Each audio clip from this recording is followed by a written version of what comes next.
네, 이번 시간 254페이지 동기부여 이론부터 진행하도록 하겠습니다. 저희 지금 뭐 하고 있냐? 지휘 파트 하고 있어요. 우리가 관리 기능이다 라고 하면 5가지로 얘기할 수 있죠. 기획하고, 조직하고, 인적 자원 관리하고, 지휘하고, 통제한다. 이 5가지로 얘기할 수 있는데 그중에서 4번째 지휘 파트 하고 있다 라고 얘기합니다.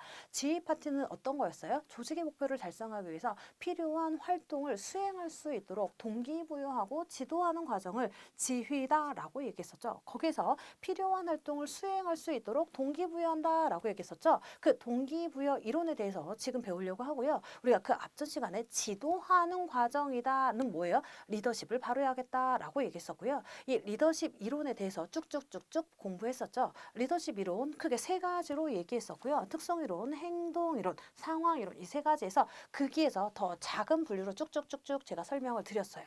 우리가 이번 시간에 동기부여 이론에 대해서 배울 건데 동기부여라고 하는 건 뭐예요? 조직의 목표를 달성하기 위해서 조직원 스스로 자발적으로 그 목표를 달성하기 위해서 꾸준히 노력할 수 있는 효과적인 활동을 할 수 있도록 유도하는 과정을 동기부여다라고 얘기해요.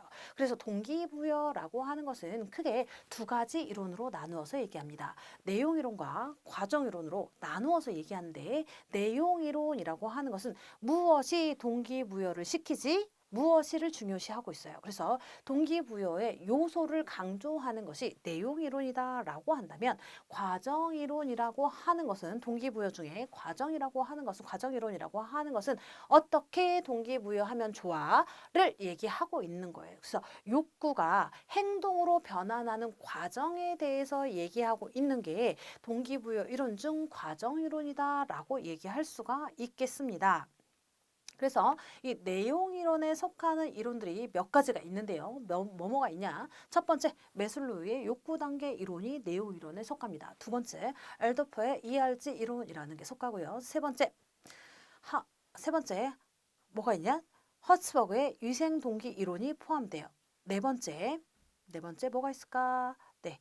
맥그리거의 XY 이론이 포함되고요. 5번째, 맥클랜드의 성취 동기 이론이 내용 이론에 포함이 됩니다. 그리고 아지리스의 성숙 미성숙 이론도 내용 이론에 포함된다라고 얘기할 수가 있고요. 그러면 과정 이론에 속하는 게 뭐냐? 도대체 동기부여하는 과정에서 발생하는 변수들과 상호 연관성을 검토한 과정 이론에 속하는 동기부여 이론들은 몇 가지가 있냐? 크게 4가지로 얘기할 수가 있는데 부름의 기대 이론, 아담스의 공정성 이론, 스키너의 강화 이론, 4번째, 루크의 목표 설정 이론 이렇게 4가지로 크게 나뉘어서 얘기할 수 있다예요. 이거 제가 왜 말씀드리냐면 내용 이론과 과정 이론을 섞어서 문제를 많이 내요. 다음 중 과정 이론이 아닌 것은, 다음 중 동기부여 이론 중 내용 이론이 아닌 것은 이라고 나왔었어. 예전에 나왔죠. 예전에. 이건 예전 문제이고요. 지금 어떻게 된다? 문제가 조금 더 어려워지고 있다. 조금 더 자세하게 나오고 있다. 라고 말씀드렸잖아요. 그래서 요즘에는 각각의 이론들을 섞어놓고 다음에서 말하는 이론은 무엇이냐? 이런 식으로 나오고 있지만 각각 이론이 어디에 속하고 있는지를 알고 분류할 수 있고 각각의 이론의 정의 에 대해서 알아야 되지 이 문제를 풀 수가 있다라고 보시면 되겠습니다. 그래서 이 내용 이론 보기 전에 그러면 전체적으로 동기부여라는 게 뭐야 라고 얘기하고 있는데요. 254페이지 1번에 동기부여 개념이 나옵니다. 그 동기부여 개념에서요. 어디에 줄 치시냐면 마지막 줄이에요. 마지막 줄에 구성원의 자발적이고 지속적인 노력을 효과적으로 유도하는 관리 활동을 동기부여라고 한다예요. 여러분들 지금 동기부여가 돼서 지금 뭔가 어떤 건지는 제가 모르겠지만 어떤 것에 의한 동기부여가 돼서 이 자리에 앉아서 공부하고 계시잖아요. 지금 막 날도 엄청 좋은 날도 있고 흐린 날도 있지만 흐리면 흐린 대로 좋으면 좋은 대로 어디 놀러 가고 싶고 누구 만나고 싶고 얘기하고 싶고 한데 그런 시간들을 다 아껴서 지금 내가 열심히 공부하고 있는 거잖아요. 이거 무언가 동기부여가 되었다는 거죠. 동기부여가 되어 있기 때문에 내가 꾸준히 내 스스로 자발적으로 노력해서 내 시간을 다른 곳에 효과적인 곳에 쏟아붓고 있는 거잖아요. 이게 동기부여다라고 얘기하는 거예요. 그래서 255페이지에 동기부여의 3가지 특징 보시면 3가지 특징에는 뭐가 나오냐? 1번 인간 행동에 동기부여를 하거나 활력을 불어넣는 것과 관련이 있다.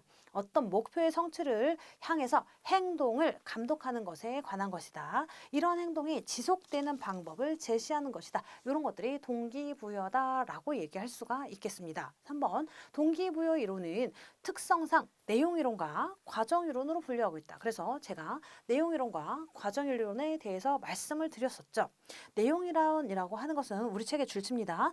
인간 동기의 보편적인 특성에 초점을 맞추었고 과정이론이라고 하는 것은 동기 과정에 의인한 개인차의 초점을 얘기하고 있다예요. 그래서 내용이론이라고 하면 무엇이 사람들을 동기부여시키냐, 과정이론이라고 하면 어떻게 동기부여하면 좋겠냐라고 동기부여 방법을 강조하고 있는 게 과정이론이고 내용이론에서는 동기부여의 요소를 강조했다라고 말씀을 드렸었죠.